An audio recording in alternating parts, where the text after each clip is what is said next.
Israel के Golan Heights में 12 बच्चों की मौत हुई, लेकिन हिजबुल्लाह ने इस नरसंहार की जिम्मेदारी लेने से इनकार कर दिया। हिजबुल्लाह का दावा है कि उसके 100 से ज्यादा रॉकेट प्रहार में एक भी रॉकेट से स्टेडियम को निशाना नहीं बनाया गया। हिजबुल्लाह का दावा है कि इजराइल के एयर डिफेंस की मिसाइल से धमाका हुआ। इन दावों के बीच में इजराइल ने स्टेडियम से मिले रॉकेट के टुकड़ों को सबूत के तौर पर दिखाया और दावा किया कि हमला मेड इन ईरान रॉकेट फलक 1 से किया गया था। 50 किलो विस्फोटक वाले रॉकेट की वजह से ही 12 बच्चों की मौत हुई। सुपर प्राइम टाइम की ये विशेष रिपोर्ट देखकर आपको अंदाजा हो जाएगा कि किसका दावा कितना दमदार है।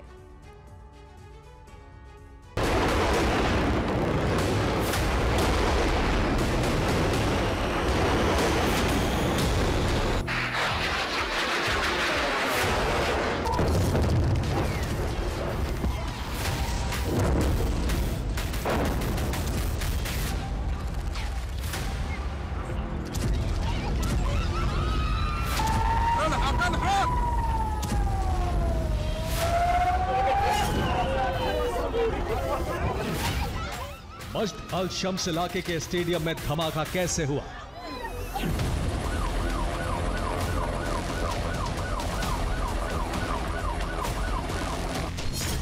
फुटबॉल खेल रहे 12 बच्चों की जिंदगी कैसे खत्म हुई?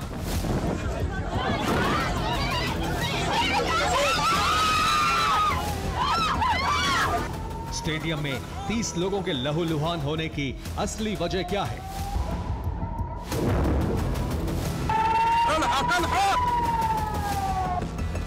ये सवाल इसलिए क्योंकि पिछले कई दिनों से लेबनान की सीमा से इजराइल पर रॉकेट प्रहार करने वाला प्रॉक्सी संगठन इस हमले से इनकार कर रहा है।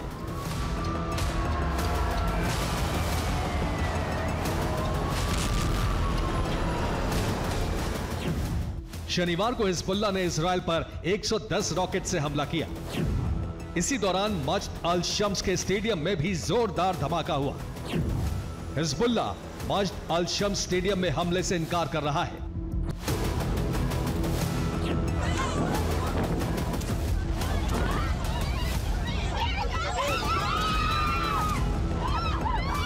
हिजबुल्लाह वही संगठन है जो इजराइल पर हमले के कई वीडियो जारी कर चुका है।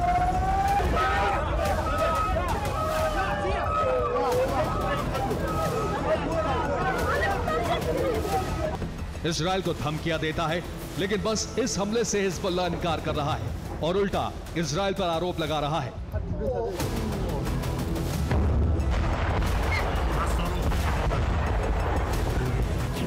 हिजबुल्लाह का दावा है कि इजराइल के एयर डिफेंस सिस्टम की मिसाइल मिसफायर हुई। आयरन डोम की मिसाइल हवा में जाकर स्टेडियम में गिरी। आयरन डोम की मिसाइल में धमाके से 12 बच्चों की मौत हुई, लेकिन इजराइल का दावा है कि स्टेडियम में धमाके की वजह है फलक 1 रॉकेट।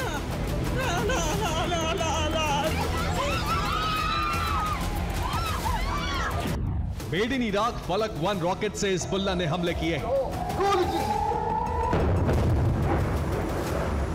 TV9 भारतवर्ष ने इन दोनों दावों की पड़ताल की है।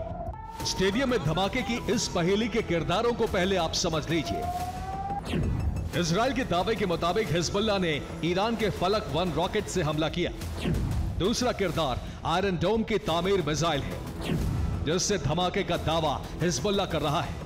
इजराइल ने मस्जिद अल शम्स के स्टेडियम से कई सबूत जुटाए हैं, जिससे साबित किया जा रहा है कि स्टेडियम में फलक 1 रॉकेट से धमाका हुआ।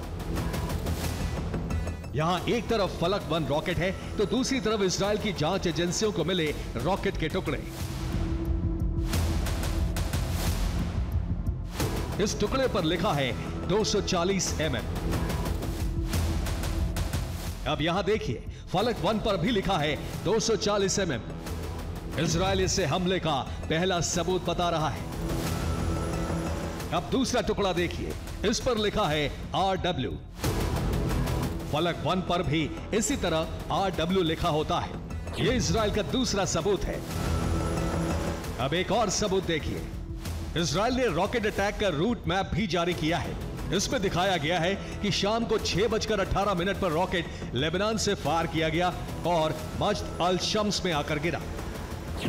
यह इजराइल का तीसरा सबूत है।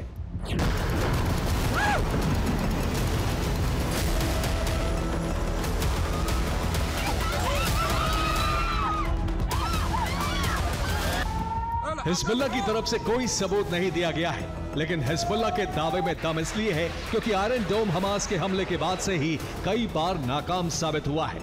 हिजबुल्लाह के आयरन डोम वाले दावे की पड़ताल से पहले आपको आयरन डोम से जुड़ी कुछ अहम बातें बता देते हैं।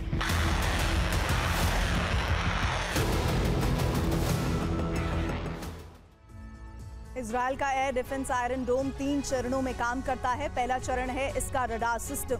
ये सबसे पहले मिसाइल या रॉकेट की पहचान करता है, फिर रॉकेट की स्पीड का आकलन करना और रॉकेट को लगातार ट्रैक करता रहता है। रडार तमाम जानकारी कंट्रोल सेंटर को भेजता है। आयरन डोम का कंट्रोल सिस्टम टारगेट की पहचान करता है, फिर मिसाइल लॉन्चर को कमांड देता है और फिर आदेश जारी होते ही मिसाइल फायर होने लगती है। आयरन डोम का मिसाइल लॉन्चर रॉकेट पर सटीक प्रहार करने में सक्षम है।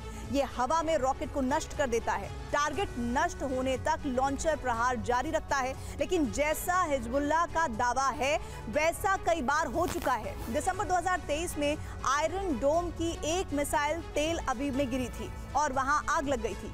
25 जुलाई 2024 को अल जलील इलाके में भी आयरन डोम की मिसाइल गिरी थी।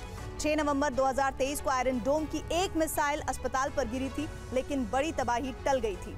आयरन डोम कई बार आत्मघाती साबित हो रहा है क्योंकि बेहद पुराना डिफेंस सिस्टम है। मिसाइल में सेल्फ ब्लास्ट सेंसर है जिसमें खराबी आने से धमाका हो जाता है और इसके स्पीड मोटर में अचानक खराबी आने से इसकी दिशा बदल जाती है।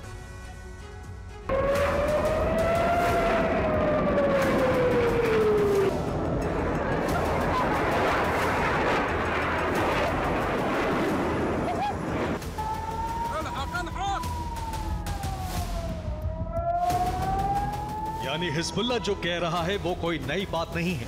आयरन डोम की मिसाइलें आत्मघाती बनकर इजराइल की जमीन पर गिरती रही हैं और दुनिया इसका वीडियो सबूत भी देख चुकी है।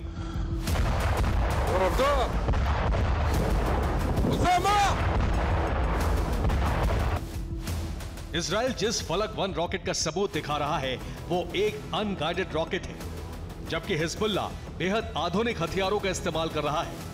हिजबुल्लाह ने इजराइल पर एंटी टैंक गाइडेड मिसाइलों से हमले किए हैं। हिजबुल्लाह बेहद आधुनिक ड्रोन का इस्तेमाल कर रहा है। ऐसे में सवाल है कि आधुनिक हथियार होने के बावजूद हिजबुल्लाह अचानक अनगाइडेड रॉकेट का इस्तेमाल क्यों करेगा। एक और सवाल है, हिजबुल्लाह कई महीने से इजराइल पर हमले कर रहा है, लेकिन कभी भी मस्जिद अल शम्स पर हमला नहीं किया गया। हिजबुल्लाह कभी हमले की जिम्मेदारी लेने से पीछे नहीं हटता। हिजबुल्लाह के इतिहास को खंगाले तो ये संगठन रिहायशी इलाकों और इमारतों पर हमले की जिम्मेदारी भी लेता रहा है। 19 जुलाई 2006 को नसरल्लाह ने खुलेआम माफी भी मांगी थी। अल नसीरा में जिस परिवार को नुकसान हुआ, मैं अपनी और अपने भाइयों की ओर से माफी मांगता हूं।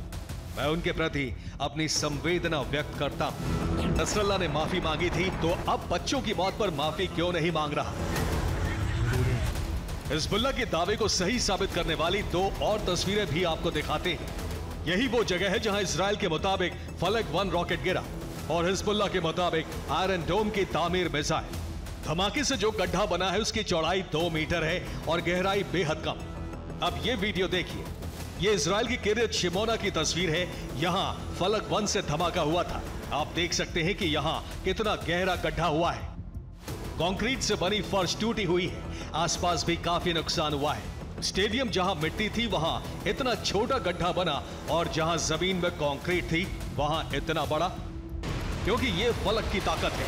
फलक 1 50 किलो के बारूद से विस्फोट करता है। स्टेडियम में धमाके के बाद आग का बड़ा गोला दिखा था।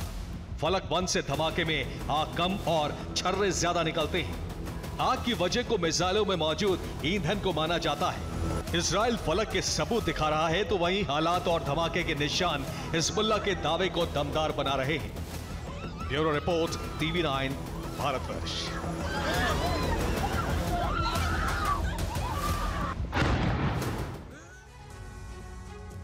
बड़ी खबर आ रही है। लुहांस्क में रूसी सेना का मिसाइल हमला हुआ है। स्कंदर मिसाइल से ये जानकारी मिल रही है। सिस्टम से ये मिसाइल अटैक किया गया है और यूक्रेन का US made MLRS firing post नष्ट हो गया है।